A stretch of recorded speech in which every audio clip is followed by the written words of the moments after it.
আমাদের ছোটকালে বর্ষা পেতাম আমরা। আপনাদের দেবিদ্বারের মানুষ দেবিদ্বার না? একসময় কিন্তু দেবিদ্বারও খুব বন্যা হতো। বেড়িবাঁধ হওয়ার আগে কত বন্যা হইতো। হ্যাঁ, এদিকেও হয়েছে। এখনকার বলা মানে বন্যা আর দেখে না। আর বন্যার সময় মাছ ধরার জন্য খালের মাঝে জেলেরা কিছু জাল পাততো, এরকম পা দিয়া চাপ দিলে একদম, এটার নাম কি বেল জাল। বেল জালে যারা মাছ ধরতো তারা ডুলা বানাইতো, বড় বড় ডুলাগুলো গলা পর্যন্ত পানিতে চুবে রাখতো। সারা রাত মাছ ধরে ধরে ওই ডুলাতে রাখতো যেন মাছগুলো মরে না যায়, কারণ তাজা মাছের দাম একটু। একজন লোক সারা রাত মাছ ধরছে, ডুলাতে মাছ রাখছে, কিন্তু ডুলার যে তলা নাই সেটা খেয়াল করে।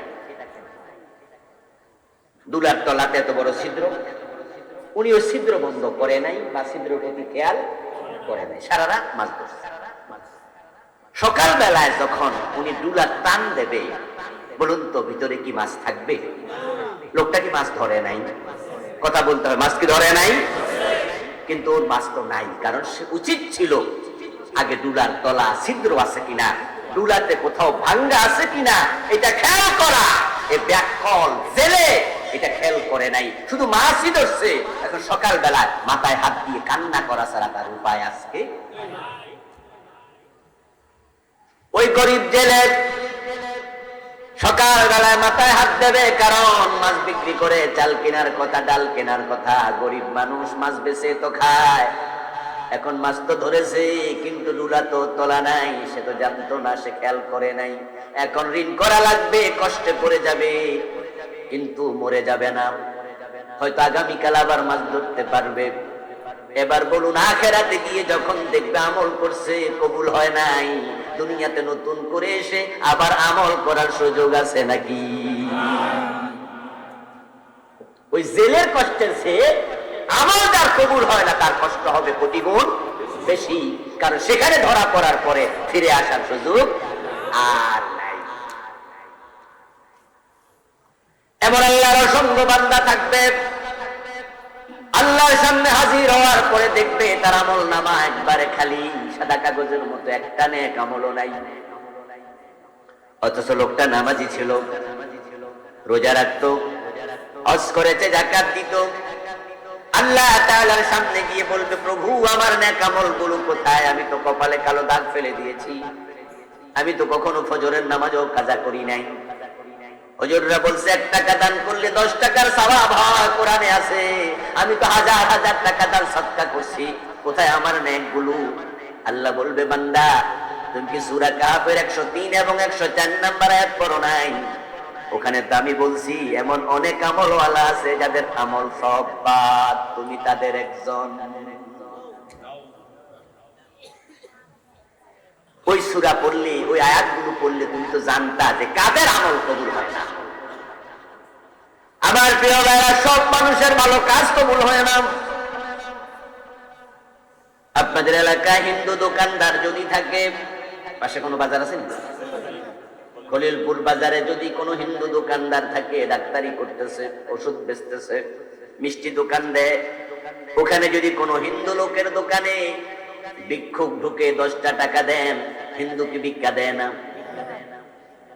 কথা বলেন না ভাই? এই যে হিন্দু 10 টাকা ভিক্ষা দিল, এটা কি নেক আমল নয়? ভালো কাজ নয়? এবার বলুন তো, 10 টাকার ভিক্ষায় সওয়াব হইছে কয়টা? ভিক্ষা তো দিল, কিন্তু এই আমল তো আল্লাহ পর্যন্ত গেল না। ওই বেটার আমল নামায় তো একটা সওয়াব যোগ হলো না, অথচ আলেমরা তো বলে 1 টাকা দান করলে 10 টাকার সওয়াব। আল্লাহ নিজে তো কোরআন মাজিদে বলছেন, মান জাআ বিল হাসানাতি ফালাহু আশরু আমসালিহা। যে ব্যক্তি একটা নেক আমল করবে, আমল নামায় কমপক্ষে 10 গুণ সওয়াব দেয়া হবে। তো হিন্দু মিয়া 10 টাকা দিল, আমল নামাতে 100 টাকার সওয়াব হওয়ার কথা, কিন্তু একটা সওয়াবও নাই। এতে বোঝা যায় সবার নেক আমলে সওয়াব হয় না। শিয়ার নাম শুনছেন? শিয়া বাংলাদেশে কি শিয়া আছে না? বাংলাদেশের মানুষ মোটামুটি 2 ভাগে বিভক্ত। একদল হলো শিয়া আর একদল হলো সুন্নি। তো আমাদের দেশে আলহামদুলিল্লাহ সুন্নি মুসলমানের সংখ্যাই সবচেয়ে বেশি। ঢাকা শহরে পুরান ঢাকাতে কিছু শিয়া আছে, হুসনি দালান ওদের ঠিকানা, আর মোহাম্মদপুরে শিয়া মসজিদ ওই এলাকাতে কিছু শিয়া আছে, উত্তরবঙ্গে কিছু আছে, কিন্তু সুন্নি মুসলমানই বেশি। আপনাদের দেবীদ্বারে কি শিয়া আছে নাকি? তাহলে আমরা আজকে যারা মাহফিলে সবাই আমরা সুন্নি, আলহামদুলিল্লাহ। আমরা কি? আমরা শিয়া নই। বাংলাদেশে দল আছে দুইটা, একটা শিয়া আর একটা সুন্নি। তাহলে যেহেতু আজকে এখানে শিয়া নাই, তাহলে আমরা সবাই কি? তাহলে আমরা ভাই ভাই, ঠিক আছে? এই সুন্নিদেরকে আবার ভাগ করেন না। আপনি আপনার ঘরের দরজাটা বন্ধ করে দিয়েন না, অন্যের জন্য খোলা রাখেন। যারা আমরা সুন্নি, আমরা আল্লাহর হাবিবের সকল সুন্নাকে জীবনে গ্রহণ করতে চাই, আর যারা রাসূলের সুন্নাকে প্রাধান্য দেয় তারাই সুন্নি হয়, ঠিক না? সাহাবায়ে কেরামের সিরত এবং তাদের আদর্শ আমাদের জন্য অনুকরণীয়, অনুসরণীয়। আমার প্রিয় ভাই শিয়া যারা, ওই শিয়ারাও কিন্তু মুহররমের 10 তারিখে ইমাম হুসাইন রাদিয়াল্লাহু তাআলা আনহুর শাহাদাতের দিবস, কারবালার দিবসে তারা ঢাকার, পুরান ঢাকার হুসনি দালান থেকে তাজিয়া মিছিল বের করে। মিছিল করতে করতে মোহাম্মদপুরে যায়, শিয়া মসজিদে গিয়ে শেষ করে কয়েক মাইল পায়ে হাঁটতে থাকে। হাই হোসেন, হাই হোসেন, হাই হোসেন বলে বলে বুক থাপড়ায়, খালি পায়ে হাঁটে, দীর্ঘ কষ্ট করে। বিশাল মিছিল শেষে আবার তারা সেখানে গরু জবাই করে খেচুরি খায়, দোয়া টোয়া করে বাড়ি চলে যায়। ইমাম হুসাইনের জন্যই যে ভালোবাসা প্রকাশ করলো, আপনারা বলুন তো, ইমাম হুসাইনের প্রতি আমাদেরও ভালোবাসা আছে না নাই? কিন্তু আমরা কয়দিন তাজিয়া মিছিল করছি, হাই হোসেন বলে কয়দিন চিৎকার দিছি। তো যারা দিল, ওই শিয়া সম্প্রদায় যদি দাবি করে ইমাম হুসাইনের প্রতি তোমাদের ভালোবাসাই নাই, থাকলে তোমরাও তো আমাদের মতো হাই হোসেন করতা।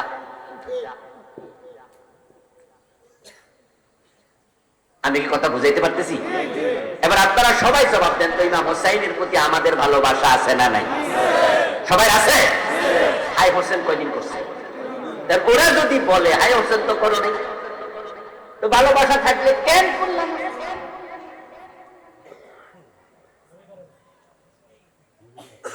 ও প্রিয় ভাই, আপনি ইমাম হুসাইন রাদিয়াল্লাহু তাআলা আনহুকে ভালোবাসেন, মুখে বলতেছেন, কিন্তু 10ই মুহররম হাই হোসেন তো করলেন না। ওরা বলে বসলো ইমাম হুসাইনকে তোমরা ভালোবাসো, এটা ঠিক না। যদি ভালোই বাসতা তাহলে হাই হোসেন তোমরা করতা। এবার তার জবাব কি? হাই হোসেন যারা করতেছে, 3 মাইল 5 মাইল মিছিল করছে, এমন শিয়াও আছে যারা মুহররমের 10 তারিখে ব্লেড দিয়া নিজের বুকের মাঝে রক্ত বের করে ফেলছে। আপনারা সোশ্যাল মিডিয়া ঢুকলে, ইউটিউবে সার্চ যদি দেন 10ই মুহররমের শিয়াদের কর্মকাণ্ড, আরবি লেখেন, বাংলা লেখেন, ইংরেজি লেখেন, যাই লেখেন, এমন কিছু ভিডিও আসবে যেগুলাতে দেখবেন পুরা শরীর রক্তাক্ত। লোহার এত বড় বড় আংটা বানাইয়া পিঠটারে লাল করে ফেলছে, এরকম করে পিঠায়, এরকম করে। আমি দেখেছি শিয়ারা ইমাম হুসাইন রাদিয়াল্লাহু তাআলা আনহু যেহেতু সেদিন রক্তাক্ত হয়েছিলেন কারবালার মাঠে, তার ভালোবাসা প্রকাশে নিজের ছোট্ট বাচ্চা কোলে ছুরি দিয়া বাচ্চার মাথাটা কেটে রক্ত বের করছে। বাচ্চা চিৎকার দিচ্ছে, লাইন ধরে এসে ওই বেটার কাছে যায়, বেটা ছুরি দিয়া টান মারে, রক্ত বাহির করে, বাচ্চা কান্দে, আরেকজন আসে, নিজেও রক্ত দেয়, নিজের বাচ্চারা রক্ত পর্যন্ত বের করে ইমাম হুসাইনের জন্য ভালোবাসা দেখালো, মিছিল করলো, কষ্ট করলো। আমল নামায় সওয়াব হয়েছে কয়টা?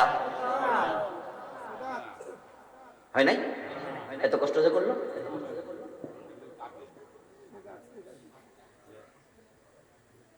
ও প্রিয় ভাই, সব আমল কবুল হয় না। কেন কবুল হয় না? কারণ আছে, কারণ আছে। এই কারণটা হলো আজকে আমার আলোচ্য বিষয়। মাদার তেরেসার নাম শুনেছেন? কথা বলতে হবে। মাদার তেরেসা ইউরোপের নাগরিক ছিল, ভারতে থাকতেন। খ্রিস্টান ছিলেন, জীবনে বিয়েটা পর্যন্ত করেন নাই। তাম জীবনের কাজ ছিল শুধু ইয়াতিমদের লালন পালন করা। ইন্ডিয়াতে কয়েকশো অরফেনেজ খুলছে, হাজার হাজার ইয়াতিমকে লালন পালন করছে, মায়ের ভালোবাসা দিয়া বড় করছে। ওনার কর্মের স্বীকৃতি স্বরূপ ওনাকে শান্তিতে নোবেল প্রাইজ দেয়া হয়েছে। ওই নোবেলে প্রাপ্ত পুরাটা টাকা ইয়াতিমখানায় দিয়ে দিছে। ইয়াতিম লালন পালন করার মাঝে সওয়াব আছে না নাই? আল্লাহর হাবিব সাল্লাল্লাহু আলাইহি ওয়াসাল্লাম বলেছেন, ইয়াতিমের মাথায় যদি কেউ হাত বুলায়, তার হাতের নিচ দিয়া যতগুলো চুল যাবে, বিকুল্লি শাওরাতিন হাসানাত, প্রতিটা চুলের বিনিময়ে আল্লাহ অনেকগুলো নেক লিখতে থাকবে। শাওরাতুন এক বছর, হাসানাত বহু বছর, লিকুল্লি শাওরাতিন হাসানাত। আপনার হাতের তল দিয়ে চুল যাবে একটা, নেক হবে অনেক, অগণিত। যদি ইয়াতিমের মাথায় শুধু হাত বুলাইলে এত সওয়াব, ইয়াতিম লালন পালন করলে কত সওয়াব হবে। ইয়াতিম লালন পালনকারীর ব্যাপারে বিশ্বনবী সাল্লাল্লাহু আলাইহি ওয়াসাল্লাম সওয়াবের অঙ্ক বলেন নাই, বরং তিনি বলেছেন, আনা ওয়া কাফিলুল ইয়াতিমি কাহাতাইনি ফিল জান্নাহ। যে ইয়াতিম লালন পালন করবে, আমি নবী মুহাম্মদ এবং সে পাশাপাশি জান্নাতে থাকব। ইয়াতিম পালন করলে রাসূলের পাশে, ইয়াতিম শব্দটা এক বচন, বহু বচন হলো আইতাম, বহু বচন হলো ইয়াতামা।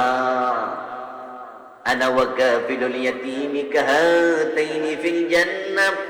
একজন ইয়াতিম লালন পালন করলে নবীর পাশের জান্নাত পাওয়া যায়। মাদার তেরেসা শত শত ইয়াতিম লালন পালন করেছে, তাই মাদার তেরেসা জান্নাত পাইয়া গেছে। ঠিক না? পাইছে তো? এত বালা কাম করলো, জান্নাত কই? ও প্রিয় ভাইরা, সবার নেক আমল কবুল হবে না। এই জন্য মাছ ধরে দুলায় রাখার আগে জুড়া ছিদ্র আছে কিনা, তলা আছে কিনা দেখে নেওয়া দরকার আছে কিনা। না হয় জেলের মতো সকালবেলা মাথায় হাত দিয়া কান্দন লাগবো। হাজার হাজার লক্ষ লক্ষ মানুষ কিয়ামতের দিন, সেদিন মানুষ বুঝবে আমল তো কবুল হয় নাই, তখন তারা কি বলবে?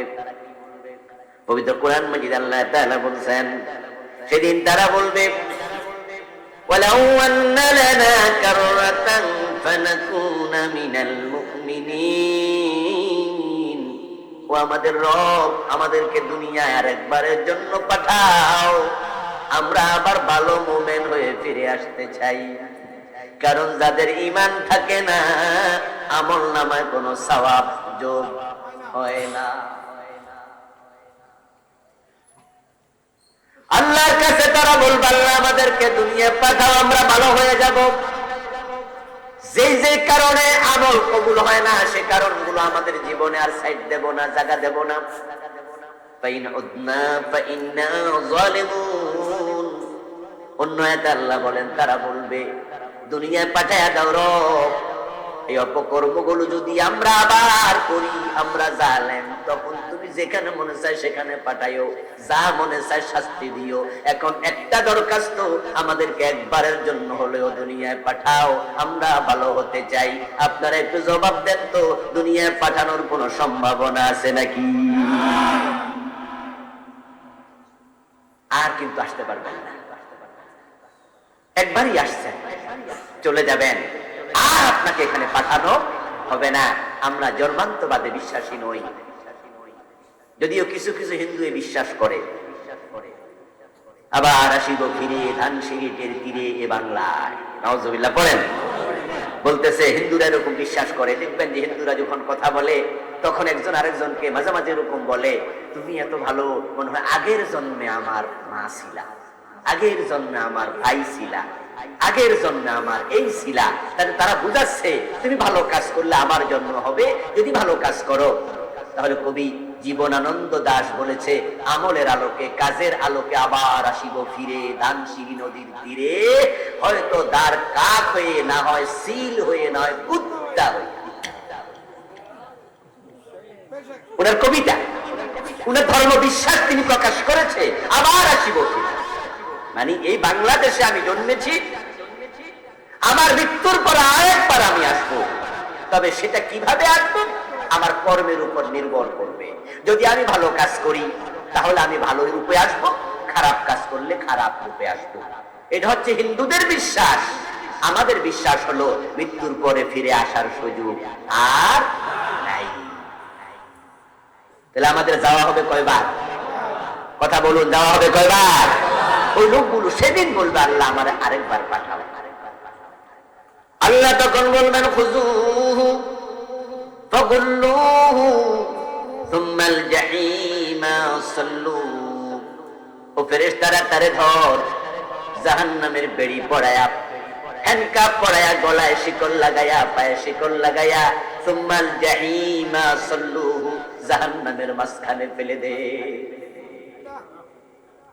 আমি নবী পাঠাইছি, নবীর পরে আমি সাহাবী রেখেছি, তাবী রেখেছি, তবে তাবী রেখেছি, মুফাসসির রেখেছি, মুহাদ্দিস রেখেছি, বক্তা রেখেছি, ফকিহ রেখেছি, কথা বলার মতো খতিব রেখেছি, আলেম রেখেছি। তারা বুঝাইছে, তারা বলেছে, কোরআন ছিল, হাদিস ছিল। ও বেটা পড়ে নাই, জানে নাই, 50, 60, 80 বছর হায়াত দিছি, আর এখন বলে কিনা আরেকবার পাঠাও। এসব চলবে না, জাহান্নামের মাঝখানে ফেলে দে। আওয়াজ দিয়া বলেন নাউযুবিল্লাহ।